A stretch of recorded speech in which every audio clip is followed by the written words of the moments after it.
మంగళం భగవన్ శంభో మంగళం వృషభధ్వజ మంగళం పార్వతీనాద మంగళం భక్తవత్సల.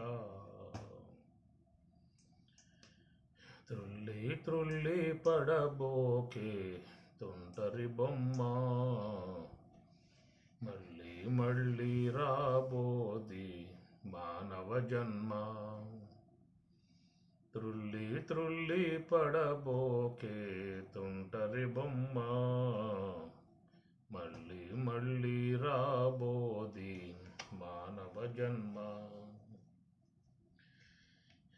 ఎంత ఎంత పదవులు ఉన్నా చక్రవర్తి తానయ్యున్న చావు తప్పబోదన్న పరమహంసకైనా ఈ వన్యల చెన్నెల కన్నా పరమేశుని కృపయే మిన్న. అది మనకు లేకున్నా బ్రతుకంత సున్న. త్రుల్లి త్రుల్లి పడబోకే తుంటరి బొమ్మ మళ్ళీ మళ్ళీ రాబోది మానవ జన్మ. ఎందుకొరకు జన్మించామో ఏమి చేసి కనుమూస్తామో ఇకనైనా మేలుకో నిజమేదో తెలుసుకో. బంధువులెందరూ ఉన్నా నీ వెంటరారు ఒకరన్నా మిగిలేది నీ కర్మ ఫలమేనన్నా. త్రుల్లి త్రుల్లి పడబోకే తుంటరి బొమ్మ మళ్ళీ మళ్ళీ రాబోది మానవ జన్మ. గొప్ప కులము వారమంచు హెచ్చు తగ్గులున్నాయనుచు సాటి మనిషిని ఇలలో కించబరపబోకన్నా. మట్టి కుండ ఈ దేహం విడిచిపెట్టు సందేహం అందరిలో మెదిలేది పరమాత్మ ఒక్కడే. త్రుల్లి త్రుల్లి పడబోకే తుంటరి బొమ్మ మళ్ళీ మళ్ళీ రాబోది మానవ జన్మ. త్రుల్లి త్రుల్లి పడబోకే తుంటరి బొమ్మ మళ్ళీ మళ్ళీ రాబోది మానవ జన్మ. ఓంకార బిందు సంయుక్తం నిత్యం ధ్యాయంతి యోగినః కామదం మోక్షదం తస్మాత్ ఓంకారాయ నమో నమః. ఓం నమః శివాయ ఆరక్షరములతో ఆరంభమాయనే ఉయ్యాల. రక్షకుడు చిన్మయుడు తొట్టి లోపల తాను ఊగుచూనున్నాడే ఉయ్యాల ఊగుచూనున్నాడే ఉయ్యాల. ఆధార స్వాదిష్ట మణిపూర కమలముల ఆతట్టు ఊగెనే ఉయ్యాల. అనాహత విశుద్ధ ఆగ్నేయ కమలముల ఈ తట్టు ఊగెనే ఉయ్యాల ఈ తట్టు ఊగెనే ఉయ్యాల. ఓం నమః శివాయ ఆరక్షరములతో ఆరంభమాయనే ఉయ్యాల. ఓం నమః శివాయ ఓం నమః శివాయ. జగతి నారారు తత్వములకు అవ్వలనున్న తత్వం భుజవ్వడెరుగు. శివుడు గురు రూపమున వచ్చి చెప్పకున్న నవ్యతర భోగి శ్రీ సదానందయోగి. జగతి నారారు తత్వములకు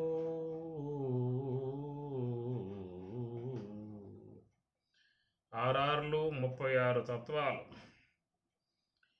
36 తత్వములకు ఆవలన్నటువంటి తత్వం శివతత్వం భగవతత్వం. ఆ తత్వం ఎవరికి తెలుస్తుంది?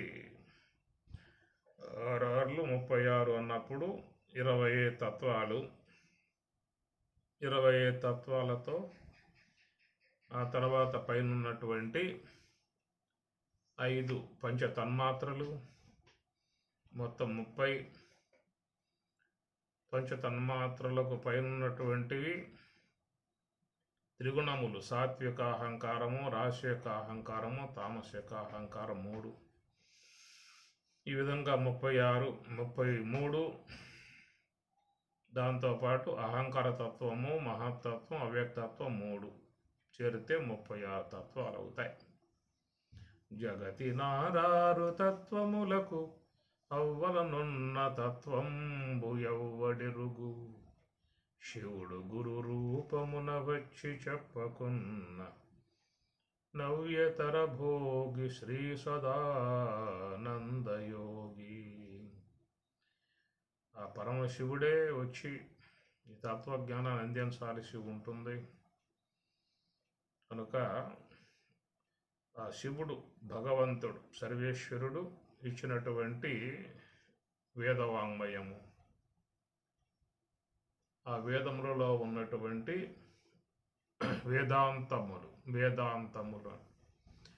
వేదముల యొక్క అంతం, తుది నిర్ణయంగా ఉన్నటువంటి భగవత్తత్వ ప్రబోధం.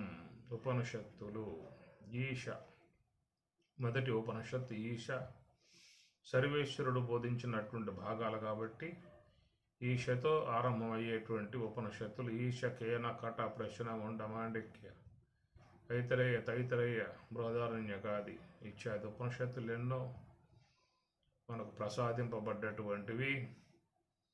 చక్కటి జ్ఞాన భాండాగారము.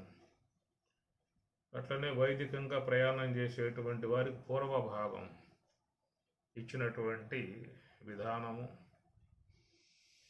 ఈ పూర్వ భాగాన్ని నైమిషారణ్య సూత్రకారులు జైమిని మహర్షి పూర్వ వేద భాగాలకు, మంత్ర భాగాలకు సూత్రప్రాయముగా ఇచ్చినటువంటి ధర్మశాస్త్రం పూర్వమీమాంసా శాస్త్రం. ఉత్తరమీమాంసా శాస్త్రముగా జైమిని మహర్షి యొక్క గురువగు వేదవ్యాసుల వారు ఇచ్చినటువంటి శారీరక మీమాంస, బ్రహ్మసూత్రములు అంటారు. ఎక్కడెక్కడ ఏ యొక్క విషయానికి సరైనటువంటి అవగాహన లేకుండా ఉంటుందో వాట్లను చక్కటి వివరణాత్మకముగా తెలియజేయటానికి బ్రహ్మసూత్రాలను మనకు వేదవ్యాసుల వారు ఇచ్చినటువంటి విధానము. ఈ ప్రకారముగా ఉపనిషత్తులు, బ్రహ్మసూత్రములు, ఇంకా ఉపనిషత్తులు అనేటువంటివి అర్థం కానటువంటి విధానంగా ఉన్నవాళ్ళు ఉంటారు కాబట్టి వాళ్ళకు సులభముగా అర్థమయ్యేటువంటి రీతిలో మరి కృష్ణ పరమాత్మ ద్వారా వెలువడ్డటువంటి కొన్ని అంశాలను క్రోడీకరించుకుని అట్లని విస్తరించి అధ్యాయాల చొప్పున అనేక అంశాలని మనకి వేదవ్యాసుల వారు భగవద్గీత రూపముగా ఇచ్చినటువంటి విధానము.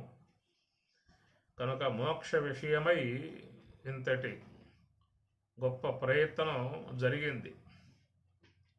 సామాన్యటువంటి విషయం కాదు. ఎందుకంటే 36 తత్వాలకు అవతల ఉన్నదాన్ని కనుగొనటం అని చెప్పనంటే కూడా అది చాలా సుదీర్ఘ ప్రయాణము, శ్రమతో కూడినటువంటి ప్రయాణము, సులభముగా అధిరోహించడానికి వీలు కన్నటువంటి విధానం. ప్రకృతికి ఎదురీగి 20 తత్వాలు దాటుకొని పోవటం అంటే ఇది సామాన్యమైన విషయం కాదు. ఎంతో సాహసోపేతమై ఉన్నటువంటి ప్రయాణం. క్లేశోధికతరస్తేషాం అవ్యక్తాసక్త చేతసాం. క్లేశ, చాలా క్లేశముతో చేరి ఉన్న అంశము. పోవాలనే ఉద్దేశం అందరికీ ఉంటుంది. దానికోసంగా శ్రమ చేస్తూ ఉన్నటువంటి వారు, కానీ ఒక అడుగు కూడా ముందుకు పడినటువంటి పరిస్థితి. అట్లా క్లిష్టమై ఉన్నటువంటి దాన్ని మహాత్ములు అధిరోహించి ఈ 36 తత్వాలకు అవతల ఉన్నటువంటి తత్వం శుద్ధ బ్రహ్మం, అవ్యక్త తత్వముతో 36 అవుతాయి మొత్తం. అవ్యక్త తత్వము అనే దాన్ని బట్టి శబల బ్రహ్మ అనే పేరు ఏర్పడుతుంది. కనుక దానికి కూడా అవతల ఉన్నటువంటిది శుద్ధ బ్రహ్మము. అంటే ఆ శుద్ధ బ్రహ్మ స్వరూపాన్ని మహాత్ములు కనుగొని తపస్సు ద్వారా, ధ్యానము ద్వారా బహవః జ్ఞాన తపసా పూతా మద్భావం ఆగతాః. బహవః అనేక మంది జ్ఞాన తపస్సు చేత మద్భావం ఆగతాః నా యొక్క ఉనికిని పొందిరి పరమాత్మ అంటూ ఉన్నాడు. ఇట్లా సర్వోన్నతమై ఉన్నటువంటి అంశము ఎంతో చక్కగా అందరూ మహర్షులందరూ కూడా ఉపనిషత్తులలో ఇలాంటి యొక్క భేదభావాలు లేకుండా ఒకే అంశాన్ని అందరూ కూడా ప్రబోధించినటువంటి విధానము. అందరూ ఒకే మార్గంలో ప్రయాణం చేశారు కాబట్టి అందరికి ఒకే అంశం గోచరించింది. అందువల్ల ఉపనిషత్కారులు కానీ మనకు ఈశావాస్యము, కట, ప్రశ్న, ముండ, మాండిక్య, తైతరేయ ఎవరైతే మనకు అందించారో ఈశ్వరానుగ్రహముతో అందరూ కూడా ఎలాంటి భేదభావం లేకుండా ఒకే అంశాన్ని ప్రతిపాదించారు. వివిధ కోణాల నుంచి ఒకే అంశంలో భేదం లేదు. భేదం లేకుండా వాళ్ళు అందరూ కూడా మహర్షులందరూ కూడా ఒకే ఒక్క మార్గంలో ప్రయాణం చేసి వచ్చిన అనుభవాన్ని బోధించటం కారణముగా ఎలాంటి దాంట్లో భేదభావాలు లేనటువంటి విధానముగా సర్వమానవులకు తరించే విధానములో ఇచ్చినటువంటి ఉపనిషత్ భాగాలని లోకంలో ప్రచారం చేయటానికి మహాత్ములు ఎంతోమంది వస్తూ ఉంటారు. వాటిని ప్రచారం చేసి సమస్త మానవాళికి అంశాలను అందించడానికి వస్తున్నటువంటి దివ్యమూర్తులు ఈశ్వరానుగ్రహ పాత్రులై ఉన్నటువంటి విధానము. ఇలా వేద సంహితలు ఏవైతే లోకం నెలకొని ఉన్నాయో అవన్నీ కూడా ప్రచారం గావింపబడ్డప్పుడు సర్వమానవులు కూడా ఆత్మశాంతిని, ఆత్మానందాన్ని పొందే అవకాశం ఏర్పడుతుంది. యస్త్వాత్మరతిరేవ స్యాత్ ఆత్మతృప్తశ్చ మానవ ఆత్మన్యేవచ సంతుష్ట తస్య కార్యం న విద్యతే. ఆత్మరతి, ఆత్మతృప్తి, ఆత్మానందాన్ని సమృద్ధిగా పొందే విధానముగా ఉన్నటువంటి మార్గాన్ని ప్రబోధిస్తూ ఉన్నటువంటి పరిస్థితి. అలాగా ఉన్నటువంటి యొక్క మార్గం మధ్యలో విచ్ఛిన్నం అనేది జరుగుతూ ఉంటుంది. కొంతమంది కొన్ని మార్గాలను ఏర్పాటు చేసినప్పుడు మూల మార్గానికి దెబ్బ తగిలే పరిస్థితి ఏర్పడుతుంది. ఇదే మాట పరమాత్మ భగవద్గీతలో కూడా యోగో నష్ట పరంతప అని కూడా ఆయన చెప్పుకొచ్చాడు. ఇమం వివస్వతే యోగం ప్రోక్తవాన్ అహం అవ్యయం వివస్వాన్ మనవే ప్రాహ మను విక్షివాకవే అబ్రవీత్ ఏవం పరంపరా ప్రాప్తం యమం రాజర్షయో సకాలేనేహ మహతా యోగ నష్ట పరంతప అన్నాడు. అప్పటి కాలంలో కూడా ఈ విధముగా కొంతమంది మరి వేద బాహ్యముగా ఉన్నటువంటి వారు, అవైదికులుగా ఉన్నటువంటి వారు విస్తరించి ఉండవచ్చు. దాని కారణంగానే యోగో నష్ట కాలంలో ఆ యొక్క యోగ మార్గం నష్టమైపోయిందనే మాట పరమాత్మ కూడా కొంత వాపోయే పరిస్థితి. ఈ ప్రకారంగా కాలాంతరంలో కొన్ని సిద్ధాంతాలు నెలకొన్నప్పుడు వాటి కారణంగా మరి ఈశ్వర ప్రోక్తమై ఉన్నటువంటి మరి భారతీయ సంస్కృతిగా ఉన్నటువంటి, ఆర్య సంస్కృతిగా ఉన్నటువంటి, వేద సంహితలుగా ఉన్నటువంటివి వాటి యొక్క మార్గం మరుగుపడే పరిస్థితి కూడా ఏర్పడుతుంది. అట్లా ఏర్పడ్డప్పుడు మరి భగవంతుడే రావాల్సి ఉంటుంది.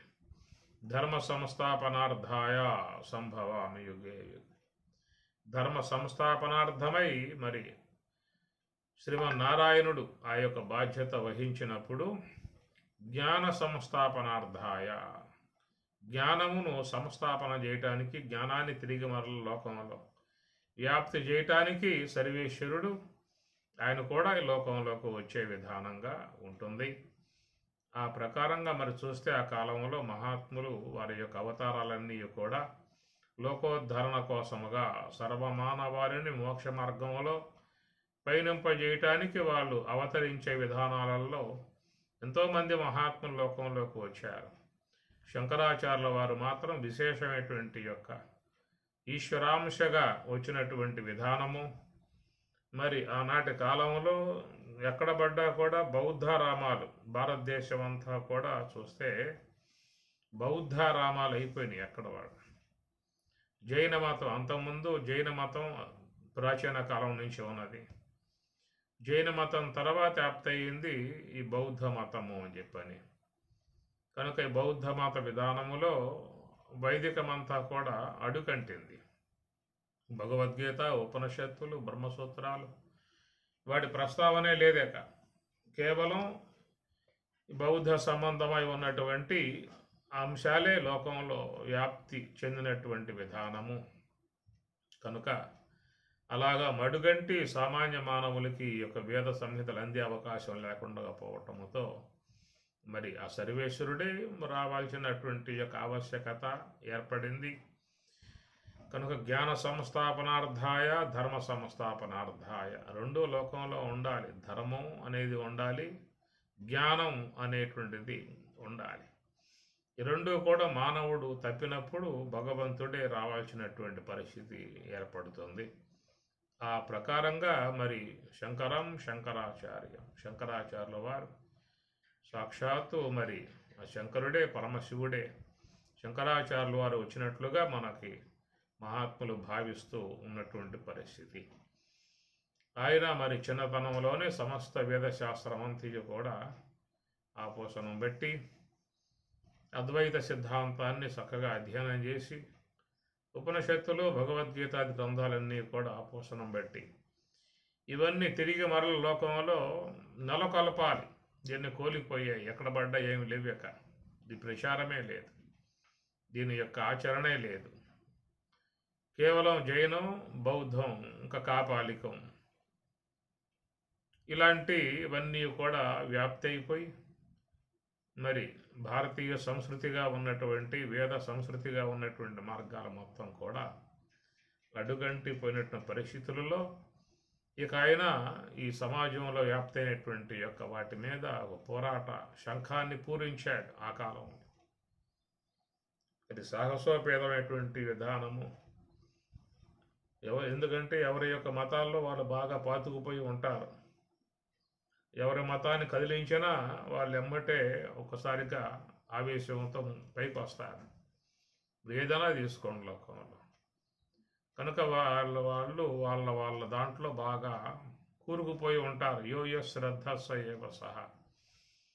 ఈ విధంగా ఉన్నటువంటి వాళ్ళని కదిలించి మరి వాళ్ళని ఓడించి జయించి లోకంలో తిరిగి మళ్ళీ ఇలాంటి ఆధ్యాత్మిక విధానాలని ఏర్పాటు చేయటం అని చెప్పనంటే ఎంతో ప్రయత్నం, ఎంతో సాహసం, ఎంతో ధైర్యం ఎన్ని ఉన్నటువంటి వారే చేయగలిగే అవకాశం ఏర్పడుతుంది. అయితే శంకరాచార్యుల వారికి ముందే కొంతమంది వాళ్ళు కూడా బాగానే ప్రయత్నం చేశారు. కుమారుల భట్ లాంటి వాళ్ళు కూడా వైదికస్తులు, వాళ్ళు కూడా బౌద్ధం మీద వాటి మీద పోరాటం చేశారు. ఎందుకంటే బౌద్ధం అనేది వేదాన్ని పూర్తిగా పక్కన పెట్టేసింది. అందువల్ల దానిని నాస్తికంలో చేర్చేశారు వీళ్ళు. నాస్తిక దర్శనాలు 6 చెప్పుకొస్తారు. బౌద్ధము, జైనము, నైయాయికులు, వైశేషికులు ఇవన్నీ కూడా నాస్తికులు చెప్పుకొచ్చాయి. కనుక ఇట్లా మరి వేదాన్ని పూర్తిగా పక్కన పెట్టడం కారణంగా సామాన్య మానవులందరూ కూడా దీన్ని పూర్తిగా మర్చిపోయారు. భగవద్గీత మర్చిపోయారు, ఉపనిషత్తులు పక్కన పెట్టేశారు, ఏమి లేవేగా. అలాంటి విధానం ఏర్పడ్డటువంటి దాని మీద వైదికులుగా ఉన్నటువంటి వారు చాలామంది పోరాటం చేసిన విధానమే. శంకరుల కంటే ముందుగానే చాలామంది వచ్చి ఆ కాలంలో వాళ్ళ పోరాటాలు కొనసాగించారు. ఎప్పుడు సమాజంలో ఏదో ఒక రూపకంగా మరి ఇలాంటివన్నీ కూడా చెలరేగుతూ ఉంటాయి. రాజ్యాంగ విధానంలో కూడా మరి బ్రిటిష్ వాడు ఏదో వ్యాపార నిమిత్తంగా భారతదేశానికి వచ్చాడు. మేము వ్యాపారం చేసుకుంటాము అని చెప్పని వచ్చాడు. మాకు కొంచెం కూర్చునే స్థలం ఇస్తే చాలని చెప్పని అన్నాడు. ఆ విధంగా మన వాళ్ళు వానికి ఆశ్రయం ఇవ్వటంతో ఆ తర్వాత వాడు ఇంకా అన్ని రాష్ట్రాలు, అన్ని గ్రామాలు పాకిపోయి పూర్తిగా మరి భారతదేశం అంతా కూడా బ్రిటిష్ పాలన వచ్చేసింది. ఎక్కడ పడ్డా బ్రిటిష్ పాలనే, మన పాలన లేదు. అట్లా పరాయి వాళ్ళ పాలనలో మగ్గిపోయి ఉన్నటువంటి పరిస్థితి కనుక వారిని తరిమి కొట్టడానికి ఎంతోమంది పోరాటం చేశారు. విప్లవకారులు ఎంతోమంది జనించారు. వాళ్ళందరినీ కూడా వాళ్ళు మత్తు పెట్టేసేసారు, చంపేసేసారు. చాలామంది హిందువుల్ని, చాలామంది భారతీయుల్ని నిర్దాక్షిణ్యంగా చంపేసేసారు. అట్లాగా 200 ఏండ్ల కాలం పాటు మన భారతదేశాన్ని బ్రిటిషు వాళ్ళు పరిపాలన చేశారు. దాదాపు 200 సంవత్సరాలు. ఆ సమయంలో మనం కూడా పోరాటంలో ఉండవచ్చు. ఏ దేశంలో ఉన్నామో తెలియదు కానీ పోరాటం మనం కూడా చేసి ఉండవచ్చు. 200 సంవత్సరాలంటే కనీసం 3 సార్లు 4 సార్లు పుట్టుంటారు ప్రతి ఒక్క ప్రాణి. ఇక ఆ తర్వాత అక్కడి నుంచి మరి విప్లవాలు అనేటువంటి ఏర్పడ్డాయి, సత్యాగ్రహాలు మరి అన్నీ చేయటం కారణంగా తిరిగి మరలా స్వాతంత్ర్యం అనేటువంటిది వచ్చింది. మళ్ళీ స్వరాష్ట్రాన్ని ఏర్పాటు చేసుకుని కొత్త రాజ్యాంగాన్ని దిద్దుకుని ఏర్పాటు చేసుకున్న విధానం. అంతకుముందు ముస్లిం పాలన కూడా కొనసాగింది, చాలా కాలం కొనసాగింది. ఆ ముస్లిం పాలనలో చాలామంది హిందువులను ఊసకోత కోశారు, స్త్రీలను అపహరించి వాళ్ళలో కలిపేసుకున్నారు. ఎవరైనా మతం మారకపోతే వాళ్ళని చంపేసేశారు. అనేక ఆలయాలని ధ్వంసం చేశారు. చాలా అరాచకాలు అవన్నీ కూడా మరి చరిత్రలో ఒక మచ్చల్లా మిగిలిపోయాయి. దాదాపు ఎవరికి కూడా ఇవన్నీ కూడా తెలియకపోవచ్చు, ఎందుకంటే గడిచి చాలా కాలం అయిపోయింది కాబట్టి. ఆ తర్వాత మళ్ళీ ఈ లోకంలో మనం వచ్చాం కాబట్టి మనకు వాటి యొక్క విషయాలు పూర్తిగా తెలియదు. ఆ కాలంలో వాళ్ళ పరిపాలనా కాలంలో ఎంతమంది ఎన్ని ఇబ్బందులు పడ్డారు, ఎంత అవసరం పడ్డారు, అది చరిత్ర తిరగేస్తే రక్త చరిత్ర మనకు అర్థం అవుతుంది. అది రాజ్యాంగపరంగా వచ్చినటువంటి క్లిష్టములు. ఆ క్లిష్టాలని సమాజం ఎదుర్కొని తిరిగి మరలా పునర్వైభవాన్ని, పూర్వవైభవాన్ని సంపాదించుకోగలిగింది అంటే అది చాలా పోరాటాల, త్యాగాల, ప్రాణత్యాగాలకు ఫలితముగా వచ్చినటువంటి రాజ్యాంగ విధానం అది. ఇది ఆధ్యాత్మిక రాజ్యాంగం, తాత్విక రాజ్యాంగం. ఇది కూడా కొంతమంది చేత అపహరింపబడుతుంది. తిరిగి ఆ వైదికవంతయు కూడా అడుగంటి అవైదికాలాంటివన్నీ వస్తూ ఉంటాయి. వాటి విషయంలో మరి సర్వేశ్వరుడే పునుకం చేయాలి తప్ప సామాన్యుల యొక్క విషయం కాదు.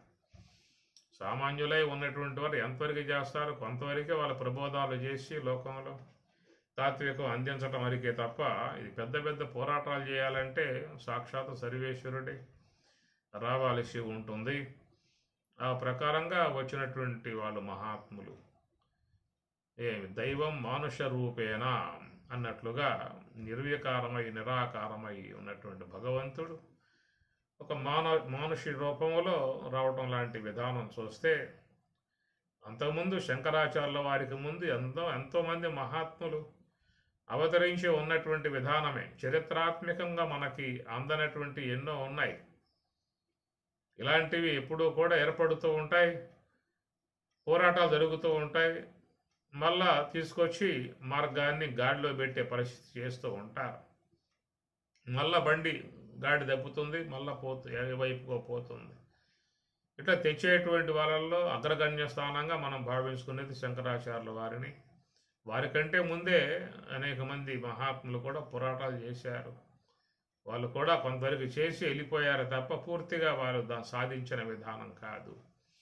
అది శంకరాచార్య కాలంలో ఆయన గారు ఈ అవైదికములుగా ఉన్నటువంటి యొక్క మార్గాలు లోకంలో ఏర్పడ్డప్పుడు సామాన్య మానవులు ఇవన్నీ చూసినప్పుడు ఏ మార్గంలో పోవాలి, ఏ మార్గంలో పోతే మోక్షము, ఆత్మేది, అనాత్మేది, మోక్షమేది, మన గమ్యమేది, నేనంటే ఎవరు, నేను కాందంటే ఏది, ఎన్నో ప్రశ్నలు ఉన్నాయి.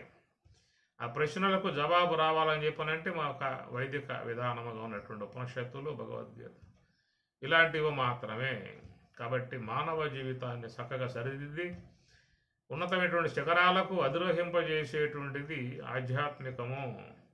మానవ జన్మ యొక్క పారమార్థికతను, మానవ జన్మ యొక్క సర్వోన్నతమును, మానవ జన్మ యొక్క పరమార్థమును తెలియజేసే విధానముగా ఉన్నటువంటి వాటిని నెలకొల్పటము, మళ్ళా తీసుకొచ్చి వాట్లను ఆ యొక్క పీఠంపై అధిష్ఠింపజేయటం లాంటిది మహాత్ములు చేస్తేనే సామాన్య మానవులై ఉన్నటువంటి వాడు తిరిగి మరలా వాటిని అందుకునే అవకాశాలు లాంటివి ఏర్పడతాయి. పెద్ద పెద్ద తుఫాన్లు వచ్చినప్పుడు, సైక్లోన్లు వచ్చినప్పుడు ఎన్నో చెట్లు పడిపోతాయి, ఇరిగిపోతాయి, కరెంటు స్తంభాలు కూలిపోతాయి, రోడ్లు కొట్టుకుపోతాయి, గ్రామాలు కొట్టుకుపోతాయి, ఎన్నో బీభత్సం అయిపోతుంది. ఇంత బీభత్సం అయిపోయే విధానంలో ప్రజలు ఇబ్బంది పడుతూ ఉంటారు. అలాంటి విపత్కర పరిస్థితులలో ప్రభుత్వాలు ముందుకు వచ్చి వాళ్ళ చేయూతను అందించి తిరిగి మరలా వాళ్ళ గృహాలు, తర్వాత జీవన విధానాలు అవన్నీ కూడా మెల్లగా అందించాల్సి ఉంటుంది. అది ప్రభుత్వముల యొక్క బాధ్యతగా ఉన్నటువంటి విధానాలు. కానీ ఇక్కడ ఆధ్యాత్మికం దీని విషయంలో ప్రభుత్వాలేం వహించవు. కాబట్టి ఏవి లోకంలో ఆధ్యాత్మిక కోణంలో ఏ మతాలు ఏర్పడుతూ ఉంటే ఆ మతాలకి కొమ్ము కాసే విధానమే తప్ప అవి అట్లను కాదని వేరే దాన్ని స్థాపించే విధానంగా ప్రభుత్వ వ్యవహారాలు కావు. కాబట్టి ప్రకారంగా మరి ఆ కాలంలో శంకరులు మహానుభావుడు సాక్ష పరమశివ అవతారముగా అన్నట్లుగా ఆయన గారు వచ్చి మరి ఎంతో ప్రచారం చేశాడు. ఆనాటి కాలంలో రవాణా సౌకర్యం లేదు, అంత కాలినడకనే పోవాలి. అట కాలినడకన పోయేటువంటి విధానంలో చిన్నప్పుడే 4 వేదాలు ఆపోసనం బట్టి అద్వైతాన్ని తన గురువు దగ్గర అధ్యయనం చేసి ఆ తర్వాత ఇక నారమం చేశాడు. మరి ఎక్కడెక్కడైతే అవైదికములుగా ఉన్నటువంటి ఉన్నాయో మొత్తం కూడా ఖండించుకుంటూ పోతున్న పరిస్థితి. అంతకుముందే కుమారుల బట్టు కూడా చాలా వరకు దీని విషయంలో ఆయన చేసిన విధానం ఉన్నది. ఆయన చేసిన విధానము నుంచి శంకరాచార్యుల వారు కొంచెం సులభమైనటువంటి మార్గంగా ఏర్పడి ఉన్నది. ఈ ప్రకారంగా కాపాలికము, బౌద్ధము, జైనము, కాపాలికము, శాక్తేయము చాలా అనేటువంటి యొక్క అంశములో అవైదికముగా వ్యాప్తి అయిపోయి ఉన్నటువంటి పరిస్థితి కాబట్టి దాన్ని ఆయన గారు సమర్థవంతముగా ఎదుర్కొంటూ ప్రయాణం చేస్తున్నటువంటిది. ఒకానొక దశలో కాపాలికుడు కూడా మరి ఆయన సంపటానికి కూడా పన్నాగం పూనాడు. ఎందుకంటే ఎప్పుడైతే తన మతాన్ని ఖండించాడో, తన యొక్క సాంప్రదాయాన్ని తప్పుబట్టాడో దాని మీద వాళ్ళు కక్షగట్టే అవకాశాలు ఉంటాయి. ఇలాంటి విషయాలలో చాలామంది బలైపోయి ఉన్న పరిస్థితులు కూడా ఉన్నాయి ఆ కాలాల్లో. దయానంద సరస్వతి స్వాముల వారిని ఆయనకి ఆ యొక్క మరి పాలల్లో కలిపి చంపేసేశారు ఆయన్ని. ఇలాంటివన్నీ కూడా ఉదంతాలు ఉంటాయి. ఎన్ని సమస్యలు వచ్చినా కానీ ఆయన ఎదుర్కొని మొత్తం కూడా ముందుకు సాగి మరి ఆ విధముగా ఆ బౌద్ధము కానీ జైనము కానీ మొత్తం పక్కన పెట్టేసి తిరిగి మరలా సమాజంలో ఆధ్యాత్మికతను నెలకొల్పేటువంటి మార్గంగా పోతున్నటువంటి విధానం మనకి శంకర విజయములు విశేషముగా ఆయన గారి యొక్క విజయోత్సాహములు అనేటువంటివన్నీ కూడా మనకి తెలియబడతాయి. అలాంటి మార్గ విధానంగానే తర్వాత కాలంలో మనకు స్వామివారు కూడా లక్ష్మణులు కూడా ఆయన కాలంలో ఇవన్నీ మళ్ళీ వ్యాప్తి అయిపోయి ఉన్న విధానం కాబట్టి ఆయన కూడా పోరాట విధానంగా చేశాడు. ఆయన తరపున ఆయన చేశాడు. చాలా గొప్ప సేవ సమాజానికి ఆయన అందించిన విధానం. ఓ పక్క పోరాటం చేస్తూనే, మరో ప్రక్క గ్రంథాలు రచిస్తూ, మరో ప్రక్క పత్రిక సత్యాన్వేషణ పత్రిక నడుపుతూ, మరి గ్రామాలు సంచరిస్తూ క్షణకాలం కూడా ఖాళీగా లేకుండా ఎప్పుడు కూడా పర్యటన, గ్రంథ రచన, వాటిని ప్రింట్ చేయటం, 10 మందికి పంచటం, పత్రికలు ప్రింట్ చేయటం, ఇవన్నీ చూస్తే సామాన్య మనిషి చేయగలిగేటువంటివి కావు. ఒక దైవ శక్తి కలిగి ఉన్నటువంటి వారు మాత్రమే చేయగలిగేటువంటి యొక్క అవకాశం అనేటువంటిది ఉంటుంది.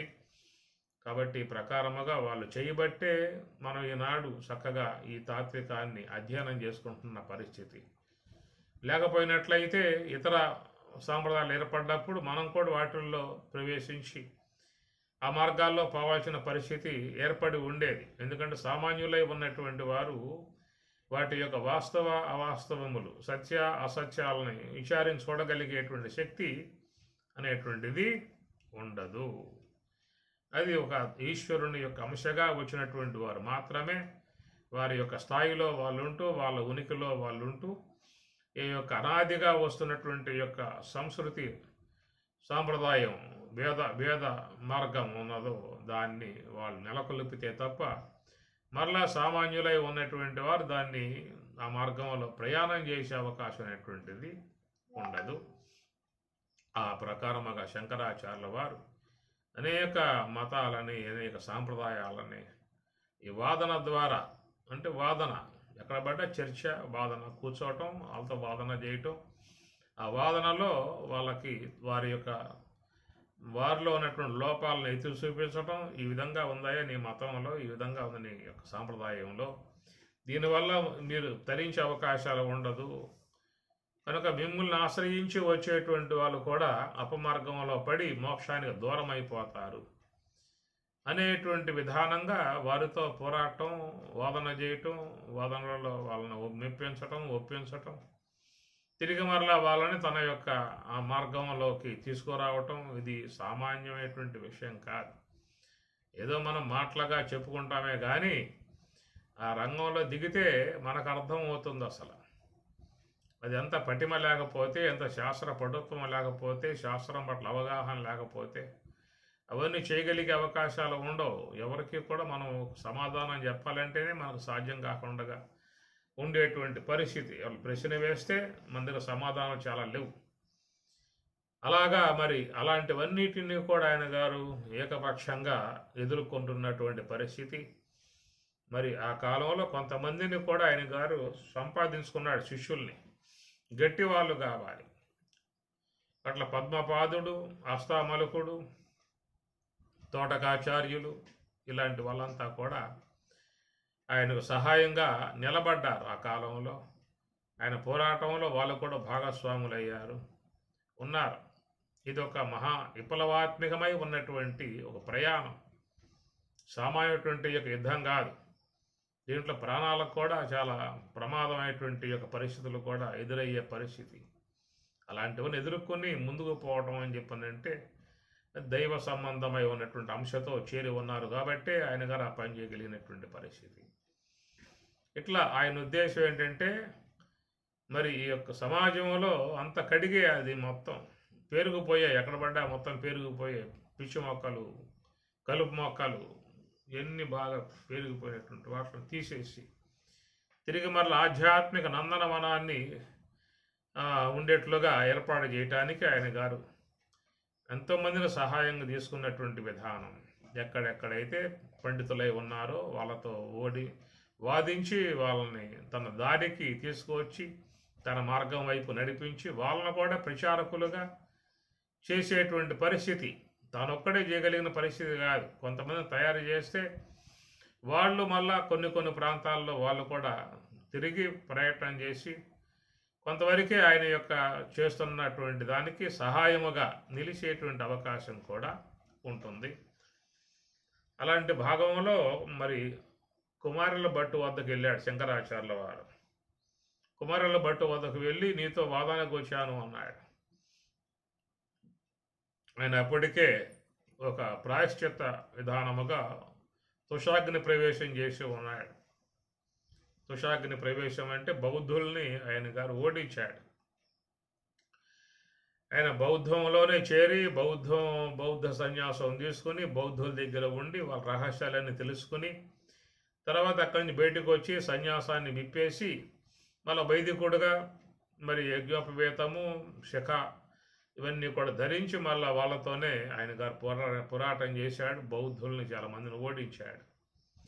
దాని కారణంగా ఆయన ఏదో మరి వాళ్ళ దగ్గర చేరటం, నమ్మించటం, వాళ్ళ దగ్గర విద్యంతా అధ్యయనం చేయటం, తిరిగి మరలా వాళ్ళతోనే వాదన చేసి వాళ్ళని ఓడించడం లాంటిది ఆయనకు కొంచెం మనసుకు బాధ కలిగించింది. దాని ప్రాయశ్చిత్తంగా తన దేహాన్నే తుషాగ్ని ప్రవేశం ద్వారా వదలటానికి సిద్ధపడి అట్లాగా ఆయన నిర్ణయించుకున్నాడు. దాన్ని దిగాడు. ఆ సందర్భంలో వచ్చాడు ఈయన గారు శంకరాచార్యుల వారు. అయ్యా, నువ్వు సకల శాస్త్రములలో బాగా పరిచయం గలవాడివి, నీతో వాదించినట్లయితే నాకు చాలా విషయాలు తెలుస్తాయి అనే విధానంగా వచ్చినప్పుడు చెప్పాడు కుమారుల భట్టు, అయ్యప్పటికీ నా దేహం అంతా ఒక శిథిలమైపోయింది, నీ బయటకు వచ్చే అవకాశం లేదు. నా శిష్యుడు మండన మిశ్రుడు ఉన్నాడు, ఆ మండన మిశ్రుడితో నువ్వు వాదించినట్లయితే నీకు చాలా విషయాలు తెలుస్తాయి అని చెప్పని ఆయన చెప్పగా బయలుదేరి వచ్చాడు శంకరులు మండన మిశ్రుని వద్ద. మండనమిశ్రుడు అప్పటికే మరి తన తండ్రి పితృకార్యంలో నిమగ్నమై ఉన్నాడు. అనేక మంది మరి ఆహ్వానితులైనటువంటి పండితులంతా కూడా ఆయన ఇచ్చేటువంటి సంభారణ పుచ్చుకోవడానికి ఉన్నారు. కార్యంలో ఉన్నాడు. ఆ సందర్భంలో శంకరాచార్యులు అదృశ్య శక్తిగా ద్వారంలో కుండగ లోనకు వచ్చేసాడు. ఆ రావటంతో చాలా ఆయన మండిపడ్డాడు మండనమిశ్రుడు. ఎందుకంటే మరి సన్యాసి అంటే వాళ్ళకి వైదికులకి ఇష్టం ఉండదు. ఈయన శిఖామండనం లేకుండా సన్యాసం స్వీకరించడం పాషాణులుగా భావించుకునే విధానము. అలా వచ్చినటువంటి యొక్క సన్యాసి శంకరుని మీద చాలా ఆయన కోపంతో ఇరుసుకుపడ్డాడు. అయితే పక్క వాళ్ళు కొంచెం వారించారు. ఆయన గొప్పవాడు, చాలా శాస్త్ర జ్ఞానం గలవాడు కనుక నీవు ఆయన గౌరవించడం సముచితము అని చెప్పి అన్నప్పుడు ఆయన శాంతించి శంకరాచార్య వారికి కూడా ఆతిథ్యం ఇచ్చాడు. ఇప్పుడు మా పితృకార్యం కనుక మీరు కూడా యత్నించారు కాబట్టి మా యొక్క ఆతిథ్యం స్వీకరించమన్నాడు. మా భిక్ష తీసుకోమన్నాడు. నేను వచ్చింది నీ వద్దకి వాద భిక్ష కోసంగా వచ్చాను అన్నాడు. నీతో వాదం చేయడానికి వచ్చాను, శాస్త్ర భిక్ష అది పెట్టమని చెప్పిన అన్నాడు. పితృకార్యం అయిన తర్వాత కూర్చుద్దామన్నారు. పితృకార్యం ముగింపజేసుకొని ఆ తర్వాత ఈ శాస్త్ర చర్చలో అప్పట్లో విరివిరిగా ఉండి శాస్త్ర విషయాలన్నీ కూడా విధంగా ఎప్పుడు చేస్తూ ఉండేవారు ఆ కాలంలో. కాబట్టి మహాత్ములంతా ఉన్నారు. వాళ్ళ సమక్షంలోనే మరి ఇరువురు కూడా ఈ శాస్త్ర సంబంధమై ఉన్న విషయాల మీద వాళ్ళు కూర్చున్నారు. ఎందుకంటే శంకరుల యొక్క ఉద్దేశము ఈ సమాజంలో ఉన్నటువంటి అవైదికములుగా ఉన్నటువంటి వేద బాహ్యములుగా ఉన్నటువంటి వాటి తీసివేసి తిరిగి మరలా ఈ యొక్క సమాజంలో హాసేతు హిమాచల పర్యంతం వరకు 4 పీఠాలు స్థాపించి ఆ 4 పీఠాలలో 4 దిక్కుల నలుగురిని కూర్చోబెట్టి తిరిగి మరలా ఈ సాధించినటువంటి యొక్క ఈ విజయాన్ని మళ్ళీ అది కొరవబడకుండా దాన్ని కొనసాగించుకుంటూ తీసుకుపోయేటువంటి వాళ్ళు కావాలి. అలాంటి వాళ్ళని సిద్ధం చేసుకోవటానికి మరొక మార్గంగా శంకరులు తన సంకల్పాన్ని కొనసాగించాడు. అలాగా ఉన్నటువంటి వాళ్ళల్లో ఒకడు ఈ మండనమిశ్రుడు. చాలా శాస్త్రాల్లో బాగా పరిచయం కలిగి ఉన్నాడు.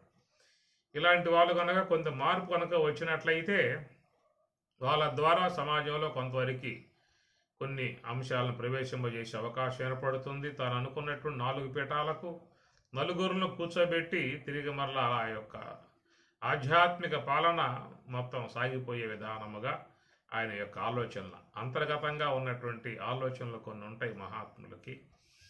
కాబట్టి ఆ ప్రకారంగా ఈయన గారి శాస్త్రాలలో బాగా పరిచయం ఉన్నది కాబట్టి ఈయన కనుక మనం కొంచెం మన వైపుకు తిప్పినట్లయితే మనం చేసేటువంటి యొక్క ఈ కార్యానికి తోడ్పడే అవకాశం ఉంటుందనేటువంటి భావనగా ఇరువురు కూడా మరి వాదనకు సిద్ధపడ్డారు. ఆ సమయంలో భారతి మండనమిశ్రుని యొక్క భార్య, ఆమె పేరు భారతి అని చెప్పని అంటారు.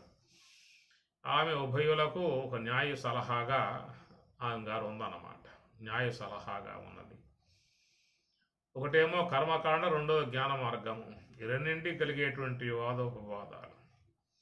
దాంట్లో ఇరువురు కూడా ఒక భాగస్వాములుగా ఒక పందెం కూడా వేసుకోవడం జరిగింది. మనం గతంలో ఈ అంశాలను కొంచెం మనం ముచ్చరించుకున్నాము. గతంలో మనం చెప్పుకున్నటువంటి అంశాలు కొంచెం దాంట్లో మిగిలిపోయి ఉన్నటువంటి భాగాలను గురించి మాట్లాడుకునే ప్రయత్నం వస్తుంది ఈ రోజున. ఆ ప్రకారం ఉభయులకి కూడా న్యాయ సలహాదారుగా ఉన్నటువంటి భారతి మరి ఆ వాదన కొద్ది రోజులు సాగింది.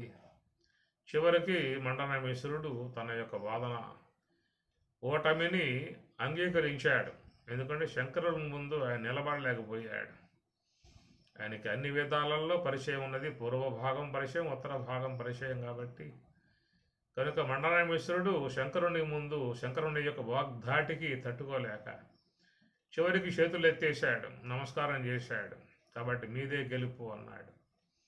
దాంతో వైదొలిగాడు. అనుకున్న ప్రకారంగా మరి ఇక శంకరుని అనుసరించి ఆయన ఎమ్మటి వెళ్ళిపోవాలి. శంకరుని వద్ద సన్యాసం స్వీకరించి ఆయన శిష్యుడై వెళ్ళిపోవాల్సినటువంటి పరిస్థితి ఉన్నది. ఆ వాదనలో ఉన్నటువంటి ఒప్పందం అయితే మరి భర్తని కాపాడుకోవాలనేటువంటి భావన తన సతిగా ఉన్నటువంటి ఆమెకు కలగటం సబబు. మరి ఈనాడు ఈయన ద్వారా జయింపబడ్డాడు, శంకరుని మెమ్మటే వెళ్ళిపోయాడని చెప్పానంటే తన జీవితం ఒంటరి జీవితం అయిపోతుంది. అందువల్ల ఆయన కాపాడుకోవాలనేటువంటి భావన స్త్రీకి ఏర్పడటం సహజం. అందువల్ల మండనమిశ్రుని యొక్క స్థానంలో భారతి కూర్చుని నాతో కూడా నువ్వు వాదన చేయాల్సి ఉంటుంది అనగానే శంకరులు మీతో ఎట్లా వాదన చేసే అవకాశము స్త్రీలు అన్నాడు. పూర్వకాలంలో పెద్ద పెద్ద సభలలోనే స్త్రీలు మాట్లాడినటువంటి ఉదంతాలు ఉన్నాయి. అందువల్ల శాస్త్ర చర్చ విషయంలో స్త్రీ పురుష అనేటువంటి దానమేం కాదు. నా భర్తను నువ్వు ఓడించావు, దాంట్లో సగభాగం నేను, నన్ను కూడా మీరు ఓడించగలిగితే మీకు పూర్ణ విజయం లభించే అవకాశం ఏర్పడుతుంది అనేదిగా ఆమె గారు అక్కడ ఒక మెలికి పెట్టింది. ఆ పని మెలికి పెట్టి ఏదో రూపకంగా ఆయన కనుక ఓడించినట్లయితే తన భర్తను కాపాడుకున్నటువంటిది అవుతుంది. ఇది ఎవరైనా సాధారణంగా చేసేటువంటి విధానమే. భర్తను దూరం చేసుకొని ఆమె జీవించడం లోకంలో సాధ్యమయ్యే పని, దుర్భరప్రాయంగా ఉండే విషయం కాబట్టి ఆయన కాపాడుకోవడం ప్రయత్నంగా ఆమె గారు శాస్త్ర చర్చలో పూనుకున్నది. శంకరునితో వాదించటం, ఆయన ఓడించటం అని చెప్పనంటే సాధ్యం కాదన్న విషయం ఆమెకు తెలుసు. ఎందుకంటే మండనమిశ్రుడు శంకరులు వాదన చేసినప్పుడు ఆ వాద పటిమ ఆమె చూసింది, స్పష్టంగా చూసింది. శంకరుడు వానికి ఉన్నటువంటి యొక్క శాస్త్ర పటుత్వము, శాస్త్ర పరిశీలన, ఆయనకున్నటువంటి యొక్క మేధాశక్తి, సమయస్ఫూర్తి, అవన్నీ కూడా ఈ కొద్ది రోజులుగా జరిగినటువంటి వాదోపవాదాలన్నీ కూడా చూసింది. కాబట్టి ఆమెకు శంకరుని యొక్క పరిస్థితి పూర్తిగా తెలుసు. ఆమెకి తెలిసినప్పటికీ కూడా మరి పోరాటానికి ఆమె సిద్ధపడింది. మీరు గమనించండి, అరణ్యాల్లో చూస్తూ ఉంటాం, ఒక పులి ఒక పిల్లని పట్టుకున్నప్పుడు దాంతో పోరాడుతుంది తల్లి. అది లేడే కావచ్చు, లేడికి శక్తి ఉండదు, సింహంతో పోరాడలేదు. అయినా కానీ బిడ్డను కాపాడుకోవాలనే తాపత్రయంతో అది పోరాడుతుంది దాంతో. ఇది మనం చూస్తూ ఉంటాం. అట్లాగా ఏదో ఒక రకంగా తన భర్తను కాపాడుకోవాలనేటువంటి యొక్క తాపత్రయం ఉన్నటువంటి దానంగా కూర్చున్నది. అయితే ఆయన్ని వాదన చేయటం, ఓడించటం అని చెప్పినంటే సాధ్యం కాదన్న విషయం తెలుసు ఆయనకి. ఈ ప్రకారంగా వాదోపాద జరుగుతూ ఉన్నాయి. ఏ శాస్త్రంలోకి పోయినా కానీ ఆయన గారు ఆ మార్గంలో వచ్చి మాట్లాడే విధానం ఆయనకు అన్నీ ఉన్నాయన్నమాట. ఎందుకంటే ఇది చూసింది, భర్త యొక్క తన శంకరుల యొక్క వాదనలో ఆమె మొత్తం గమనించింది కాబట్టి ఆమె తెలుసు ఆమెకి. అయితే శంకరులకి ఏ యొక్క శాస్త్రాలలో పరిచయం ఉండకపోతుంది అన్నటువంటి యొక్క కోణములో ఆమె గారు ఆలోచించిందన్నమాట. దాన్ని అనుసరించి ఇక ఆమె గత్యంతరం లేక మరి తనకు పరిచయం లేకుండా ఉన్నటువంటి శాస్త్రం అనేటువంటి దాన్ని వాదనలో పెట్టింది. ఆ వాదనలో పెట్టడం కారణంగా శంకరులు కూడా కొంచెం తటపటాయించాడు, దీన్ని ఎట్లా నేను వాదించదని చెప్పేసి. ఏదైనా శాస్త్ర చర్చ అని చెప్పి అన్నప్పుడు ఏదైనా శాస్త్రమే, అది వేదములు కావచ్చు, ఉపనిషత్తులు కావచ్చు, వేరే వేరే అంశాలు కావచ్చు, ఏవైనా శాస్త్ర భాగాలు మన ఋషులు ఇచ్చినటువంటివి కాబట్టి వాటిలలో మరి వాదోపవాదాలు ఉంటుంది. కాబట్టి నేను ఈ శాస్త్రం వైపు ప్రయాణం చేస్తూ నా సమాధానం చెప్పమని చెప్పేసి అని ఆమె గారు ప్రశ్నలు వేయటంతో శంకరులు కొంచెం అక్కడ ఆగి ఆలోచించాల్సిన పరిస్థితి ఏర్పడింది. సమాధానం చెప్దామా అని చెప్పనంటే ఆ శాస్త్రాధ్యయనం చేసింది లేదు. బ్రహ్మచారిగా ఉన్నాడు, సన్యాసిగా ఉన్నాడు. ఆయనకు ఆ శాస్త్రంతో పరిచయం కలగాలనేటువంటి భావన ఎందుకు కలుగుతుంది? కాబట్టి ఆ శాస్త్రం యొక్క విషయంలో, వాత్సాయన శాస్త్ర విషయంలో శంకరులు మరి పరిచయం లేని విధానము, దాని నుంచి ఆయన ప్రశ్నలు వేయటంతో జవాబు చెప్పే అవకాశం లేకపోవటం, దాంతో శంకరులు మరి ఆమె దగ్గర కొద్ది కాలం పాటు సమయం తీసుకున్నాడు.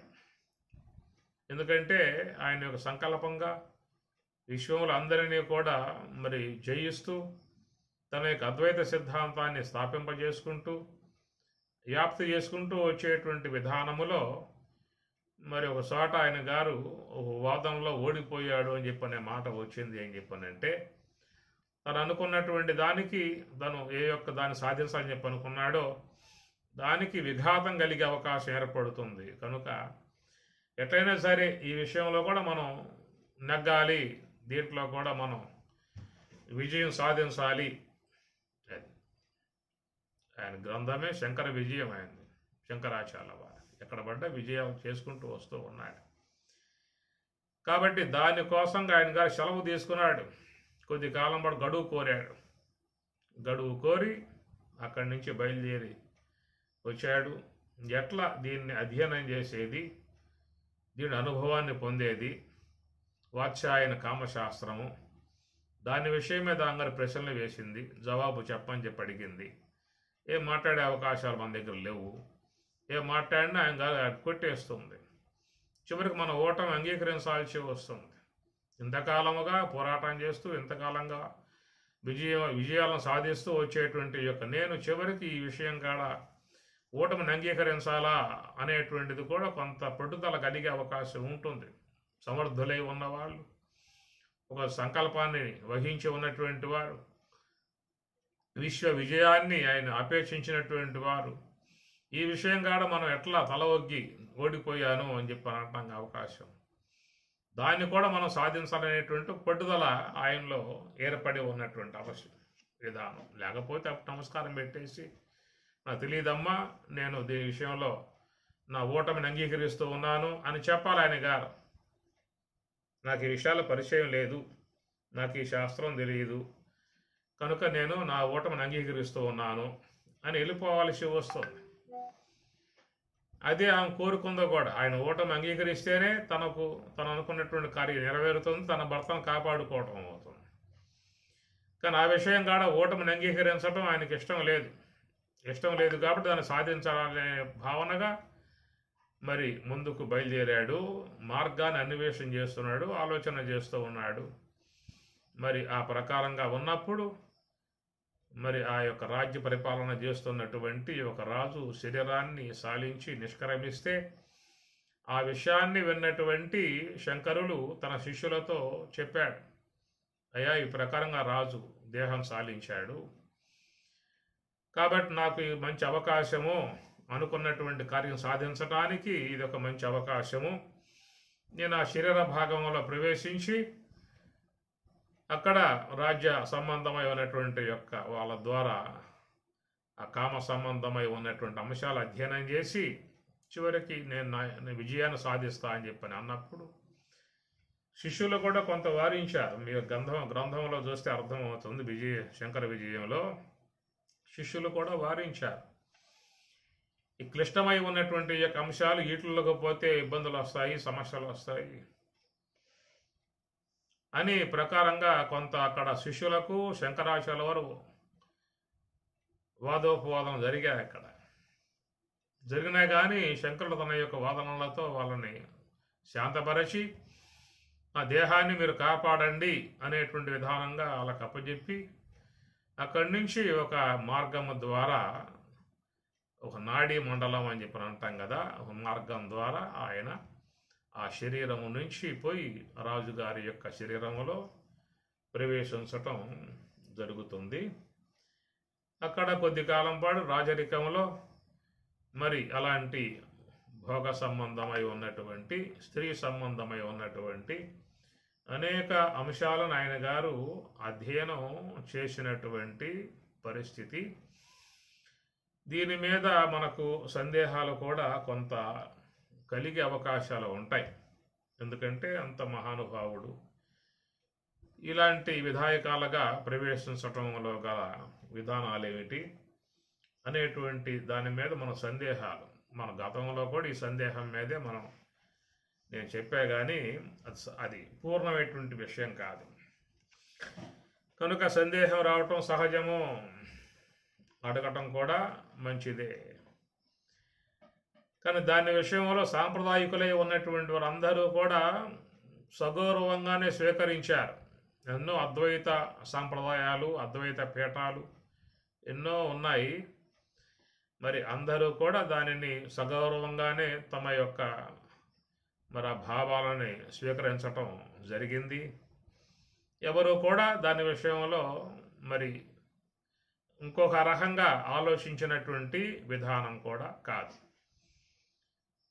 కాబట్టి శంకరుడు తన యొక్క అనుకున్నటువంటి కార్యం సాధింపజేసుకోవటానికి, జగత్తులో ఒక అద్వైత తత్వాన్ని వ్యాప్తి చేయటానికి, తిరుగులేని విధానంగా అన్ని మతాలను, అన్ని అవైదిక సాంప్రదాయికాలను తొలగింపజేయటానికి వచ్చినటువంటి ఒక అవతార సిద్ధాంతముగా ఆయన చెప్పుకొచ్చాము. అయితే ఇక్కడ ఏంటంటే మరి ఈ ప్రకారంగా ఒక శరీరంలో ప్రవేశించి ఆ విధంగా చేసేటువంటి విషయంలో కొంత వాళ్ళని దగా చేసినట్లు కాదా అనేటువంటిది కూడా మనకి సందేహం కలిగే అవకాశం అనేది సహజం. ఇది ఎవరికైనా కలుగుతుంది. ఇది ఒకవేళ శంకరులు ఏమన్నా మరి ఆ విషయంలో పరిచయం సంపాదించుకోవాలని చెప్పి అన్నట్లయితే నేరుగా రాజు వద్దకే పోయి రాజుగారితో విన్నవించుకొని ఆయన యొక్క అనుమతిని తీసుకుని ఏదైనా వాటి విషయాల్లో పరిచయం చేసుకునే విధానంగా కూడా నేరుగా చేసుకోవచ్చు. అలా చేసినా కానీ దాని మీద కూడా ఆక్షేపణలు వచ్చే అవకాశం ఉంటుంది. సన్యాసి ఉన్నటువంటి యొక్క వ్యక్తి ఆ ప్రకారంగా ఎట్లా పోయి ఆయన గారు వాట్లను అనుభవం కోసంగా అనేటువంటి విషయం మీద కూడా వచ్చే అవకాశం ఉంటుంది. మరొక అంశంగా చూసినట్లయితే ఈ పరకాయ ప్రవేశము, ఈ శరీరాన్ని వదిలి ఇంకో శరీరం ధరించి ఆ దేహం ద్వారా మరి వాటి యొక్క అనుభవం పొందటానికి పోవటం కంటే, అసలు దేహాన్ని వదలటం కంటే తనకున్నటువంటి యొక్క సన్యాసం అనేటువంటిది ఉన్నదో దాన్నే పక్కన పెట్టేసేసి మామూలు వ్యక్తిగా కూడా పోయి ఏదన్నా వివాహం చేసుకొని సంసారాన్ని శీలించి దాని ఎందున్నటువంటి వాటి యొక్క సంబంధమై ఉన్న అంశాలను అధ్యయనం చేసుకోవచ్చు అనేది కూడా ఆలోచన వస్తుంది. ఆ ప్రకారంగా పోయి కన్నా దిగినట్లయితే ఆ సంసార లంపట దాంట్లో దిగిన తర్వాత అక్కడి నుంచి అనేకమైనటువంటి యొక్క బాధ్యతలు, ఆ తర్వాత అక్కడి నుంచి వాటి యొక్క పోషణ విధాయకాలు ఇవన్నీ చూసేదానికి దాదాపు 50 ఏళ్ళు అయిపోతుంది. ఆ తర్వాత వచ్చి ఆమెతో వాదించే విషయం ఏమి ఉండదు.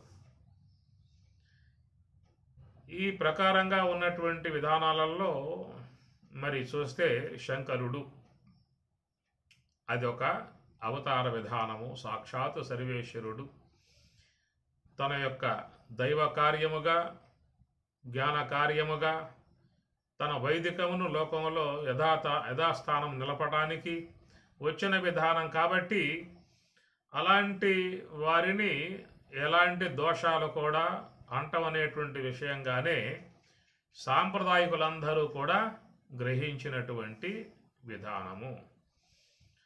కనుక విశ్వమంతి కూడా సర్వేశ్వరుడు, ఆయన అధ్యయనంలో విశ్వమంతా ఉన్నది. అట్టి ఈశ్వరుడే సాక్షాత్తు శివుడు గురురూపమున వచ్చి చెప్పకుండా ఆ శివుడే గురురూపముగా ఈ రూపముగా వచ్చాడు. కాబట్టి అలాంటి యొక్క జ్ఞానవంతులై ఉన్నటువంటి వారిని ఏ దోషాలు అంటవు అనేటువంటి అంశము మీద సాంప్రదాయకులందరూ కూడా దానిని సమ్మతించే సగౌరవంగా స్వీకరించినటువంటి అంశము.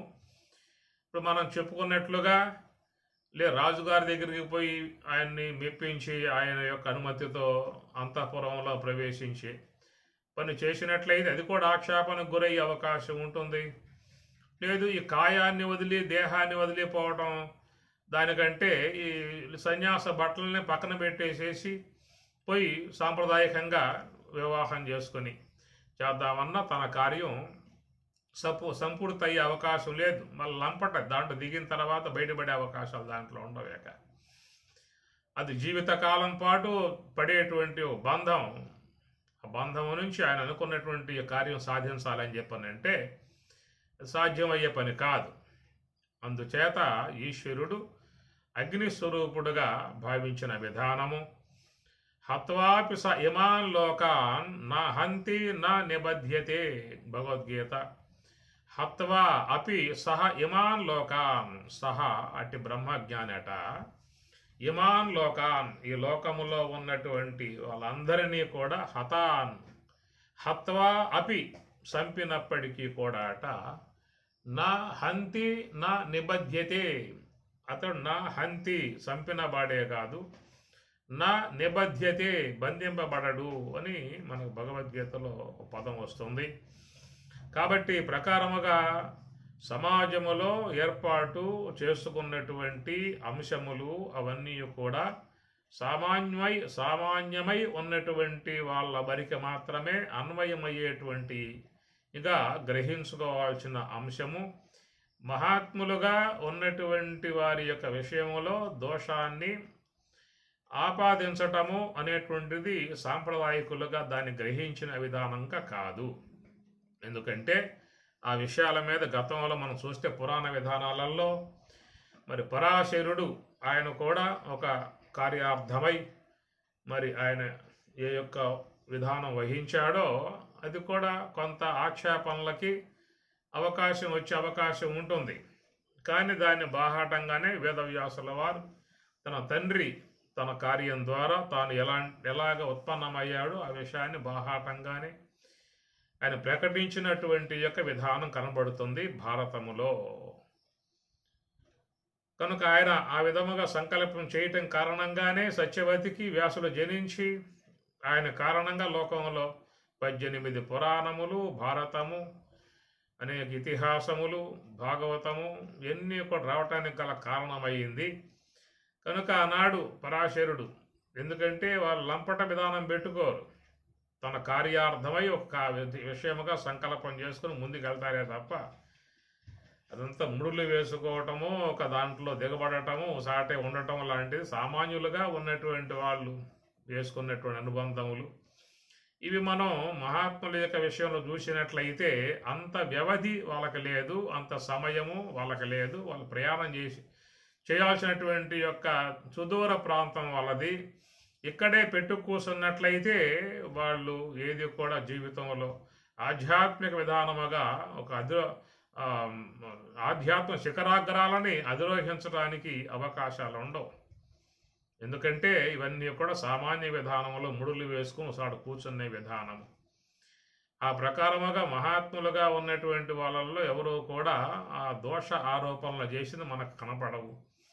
అటనే వేదవ్యాసుల వారు కూడా ఆ కాలంలో తల్లి యొక్క అనుమతి మేరకు, తల్లి యొక్క ఆమె అభ్యర్థన మేరకు ఆయన గారు కూడా వంశం నాశనం అవుతుంది, వంశానికి ఎవరు లేకుండా పోతారు, భీష్ముడు భీష్మించు కూర్చున్నాడు, వివాహం చేసుకోమని చెప్పి అంటూ ఆయన ఒప్పుకోవటం లేదు, రాజ్యానికి అధికారి లేకుండా పోయే విధానం ఉంటుంది అనేటువంటి విధానంగా చెప్పినప్పుడు వేదవ్యాసులు అంగీకరించి ఆ తర్వాత వాళ్ళకి అంబాలికలకు మరి పుత్ర ప్రసాదాన్ని చేసిన విధానం మన భారతంలో వచ్చేటువంటి అంశములు. కాబట్టి ప్రకారముగా జ్ఞానపరమై ఉన్నటువంటి ఆ విధానము, సామాన్యమై ఉన్నటువంటి ఒక విధానము, రెండింటిలో సాగిపోయే విధానములో మహాత్ములుగా ఉన్నటువంటి బ్రహ్మజ్ఞానులుగా ఉన్నటువంటి విధానములో వాళ్ళని ఈ దోష ఆరోపణలకు సాంప్రదాయకులు తెరత్తలేదు. ఇది వేమన యోగి నుంచి చూసినట్లయితే అనేకమైనటువంటి యొక్క విధాయకాలుగా వాళ్ళు ఏదో ఒక రూపకంగా దాని యందు ఉండి అట్లాగా వెళ్ళిపోయినటువంటి పరిస్థితి.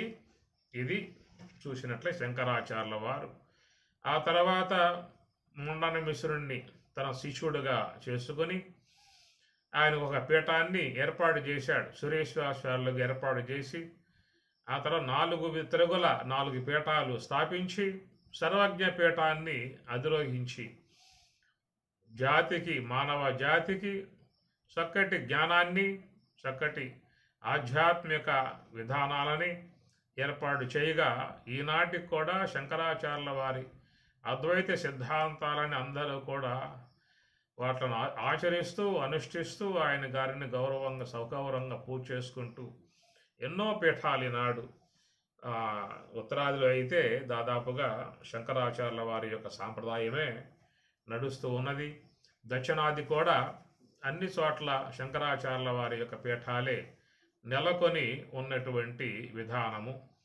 ఒకవేళ ఆయన గనక విషయంలోకి వచ్చి ఉండకపోతే మరి సమాజం అంతయు కూడా ఏ మార్గంలో పోయేదో, ఎలాంటి యొక్క సాంప్రదాయాలు విశ్వంలో వ్యాప్తి మానవులు ఏ వైపుకి లాక్కుపోయేవారో తెలియదు.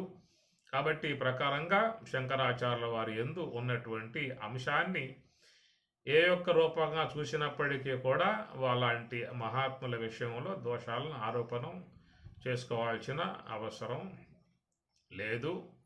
అసలు వాస్తవికంగా చూసినట్లయితే విశ్వ కళ్యాణ కారణము అయినటువంటి యొక్క అంశము అది సకల జీవులు కూడా విశ్వంలోకి రావాలని చెప్పని కోరుకుంటున్నటువంటి వాళ్లకు ఒక మోక్ష ద్వారము.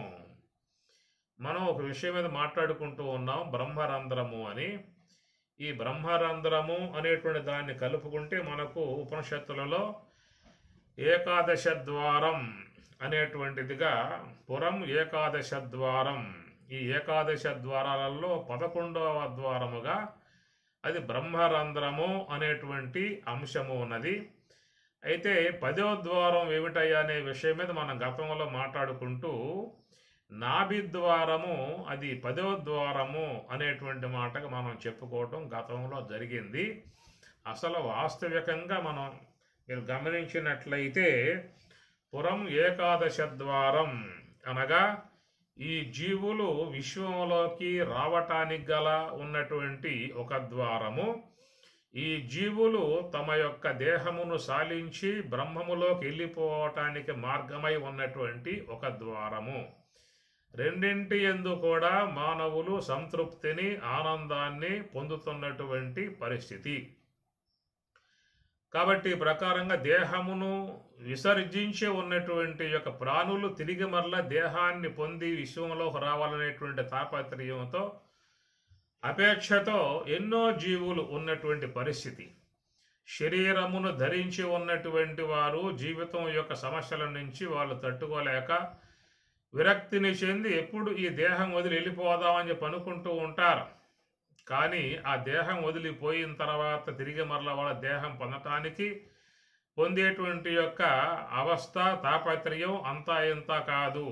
ఎందుకని చెప్పనంటే మీరు మీ గృహములలో నివాసం చేస్తూ ఉన్నారు, అన్ని విధాయకాలుగా సౌకర్యవంతంగా ఏర్పాటు చేసుకున్నారు. అలాగే ఏర్పాటు చేసుకున్నటువంటి యొక్క మీరు మీ గృహాన్ని వీడి ఏదో క్షేత్ర దర్శనం కోసం గాను పుణ్యక్షేత్రాల కోసమనో దూర ప్రాంతాలకు పోయినప్పుడు 10 రోజులు 20 రోజులు గడిపేసిన తర్వాత ఎప్పుడెప్పుడు స్వగ్రామం చేరుకుందామా, తమ గృహం చేరుకుందాం అనేటువంటి యొక్క భావన ప్రతి ఒక్కరిలో ఉంటుంది. మీ గృహములో ఉన్నటువంటి యొక్క సౌకర్యం మీకు మీ గృహములో ఉండగా అర్థం కాదు. మీ గృహమును వీడు 10 రోజుల పాటు ఉత్తరాదో దక్షిణాది ఎక్కడికో సాడుకు పోండి. అక్కడున్నటువంటి యొక్క ఇబ్బందులు, అక్కడున్నటువంటి యొక్క సమస్యలు తట్టుకోలేక ఎప్పుడు బస్సు ఎక్కుదామా, ఎప్పుడు బండి ఎక్కుదామా, ఎప్పుడు విమానం ఎక్కుదామా, ఎప్పుడు గృహం చేరుకుందాం అనేటువంటి యొక్క తాపత్రయంలో ఉంటారు. అది పోయినటువంటి వారు అందరికీ కూడా అనుభవంలో ఉన్నటువంటి యొక్క విషయమే. అదే ప్రకారముగా విశ్వములో శరీరమును ధరించి ఉన్నటువంటి వారు ఈ దేహములో ఈ సమాజంలో వచ్చేటువంటి యొక్క సమస్యలు కావచ్చు, బాధలు కావచ్చు, దుఃఖాలు కావచ్చు, ఏవైనా కావచ్చు, ఇలాంటివన్నీ వచ్చినప్పుడు ఈ దేహం వదిలి వెళ్ళిపోతే పోతుంది, ఇంకెందుకు ఈ విశ్వంలో ఉండేది.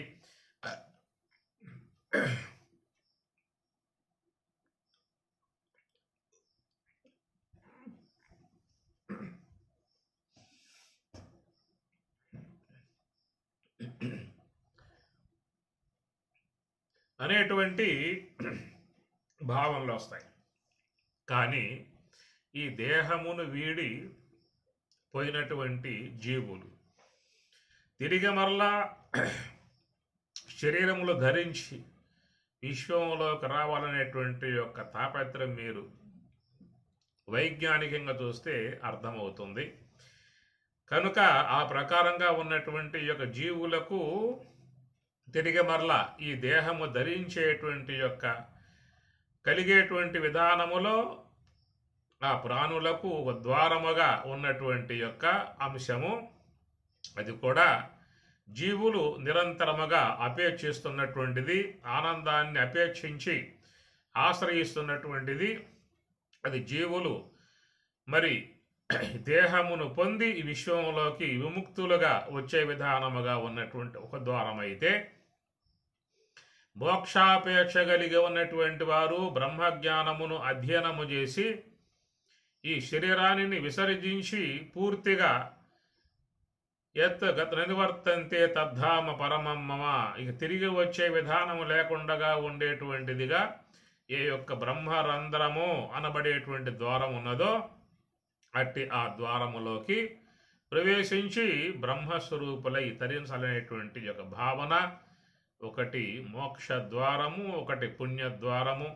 సమస్త జీవులు విశ్వములోకి వచ్చి దేహమును ధరించి తిరిగి మరలా సంచరించడానికి యోగ్యముగా ఉన్నటువంటి యొక్క పుణ్యద్వారమైతే, మరొక ద్వారం మోక్ష ద్వారం, జ్ఞానపరమై ఉన్నటువంటి యొక్క మోక్ష ద్వారము అని చెప్పని అట్టి ఆ మోక్ష ద్వారము దాన్ని ఇక్కడ బ్రహ్మరంధ్ర స్థానంబున ఓంకార వర్ణగంబై సహస్రదళ శోభితంబై ధీ విలయ స్థలంబై సహస్రార చక్రంబు రంజిల్లు అందు గురుస్వామి.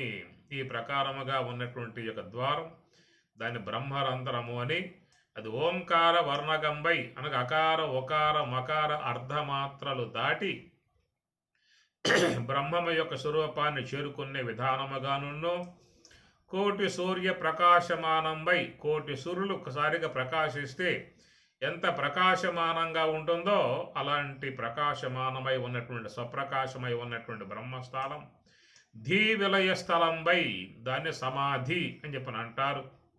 ధీ విలయ స్థలం, ధీ బుద్ధి.